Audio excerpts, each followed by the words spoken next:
Assalamu alaikum, my dear students of Movers class. Okay, students, it's a time for the Smart English lesson.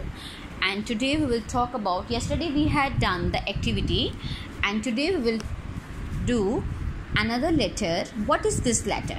Okay, this letter is I. Okay, this letter is I, and its sound is E. Its sound is E. Okay, now E, insects. E, insects. E, ice cream. E, igloo. Okay, igloo is this small house. Okay, this is igloo. Now ink, you fill ink in the pen. Ink, this is E. Insects. Insects, can you see the insects? Snail. Okay, yes, snail and caterpillar and bug. Okay, insects. Ice cream, igloo, ink. All the sound starts from E. Ink.